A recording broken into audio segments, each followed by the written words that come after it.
दिवस रात्र मी मेहनत करतोय, तरी सगळं माझ्यावर संकटावर संकट कोसळत आहेत, संकट कोसळत आहेत. पण तरी सुद्धा उभा राहणार मी. हे सगळे संकट बाजूला करून उभा राहणार मी यातून. कारण मी आहे हर्षवर्धन भोसले. भोसले हर्षवर्धन आहे मी.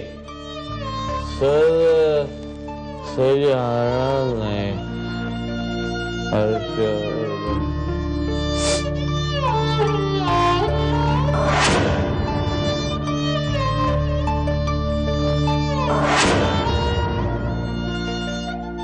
काय अवस्था करून घेतली यांनी स्वतःची. कधी हे सगळं सुरळीत होणार आहे देवच जाणे. खरंच मी वेडा होतो. मला नेहाने सांभाळलं. पण मग प्रियांका म्हणते की नेहा आणि राजाराम काका माझ्या विरोधात कारस्थानं करतायत म्हणून.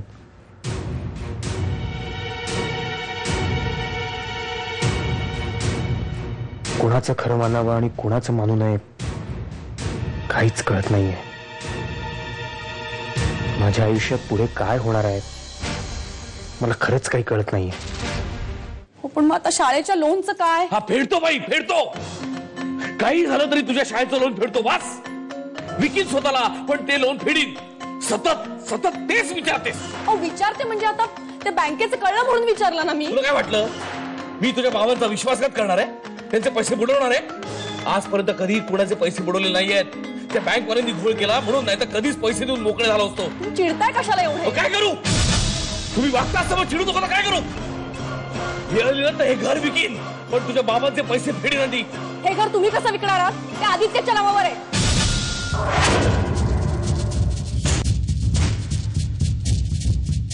अच्छा, म्हणजे हे घर आदित्यच्या नावावर आहे. तर बँकेने पुन्हा एकदा जप्तीची नोटीस आणून लावली आहे शाळेवर. सगळ्यांना भीती वाटते की जर बँकेने खरंच जप्ती आणली उद्या शाळेवर तर आम्ही करायचं काय, जायचं कोणाकडे? मी जिवंत असेपर्यंत शाळेला काहीही होणार नाही, कुणीही हात लावू शकणार नाही. काय झालं? अगं तिकडे नागपूरच्या ऑफिसमध्ये फार मोठा प्रॉब्लेम झालाय. प्रॉब्लेम कसला? 300-400 माणसं जमली आहेत. त्यांनी घोषणा दिल्या तोडफोड करतायत तिकडे. त्यांना थांबवण्यासाठी पोलिसही आलेत. काय? हो, त्यांना त्यांचे पैसे परत हवेत. आपल्या स्टाफ मधल्या 2-3 जणांना मारलं सुद्धा त्यांनी. पण तुम्ही त्यांना का थांबवू शकत नाही? ते लोक सर्रास माझ्या ऑफिसमध्ये येऊन शिवीगाळ करतायत, आरडाओरडा करतायत, धमक्या देत आहेत. तुम्हाला दिसतंय ना ते? साहेब दिसतंय हो, पण त्यासाठी आम्ही आता काय करू शकतो? तुम्ही एक काम करा, त्यांचे पैसे परत करा. ते येणं थांबवतील. असे कसे पैसे परत देऊ? माझ्याकडे त्यांनी केलेलं अग्रीमेंट आहे, लीगल रिसीट आहे त्याची. हर्षवर्धन भोसले तुम्ही अजिबात टेन्शन घेऊ नका साहेब. त्याला 7 दिवसाची मुदत दिली आपण, आणि त्यांनी मुदतीत जर पैसे भरले नाहीत तर जप्ती आणणार हे नक्कीच. देशपांडे, शाळेवर आणि आमच्या नोकरीवर जर काही बालंट आलं तर आम्ही गप्प बसणार नाही. काय हो? अगदी बरोबर. चला चला.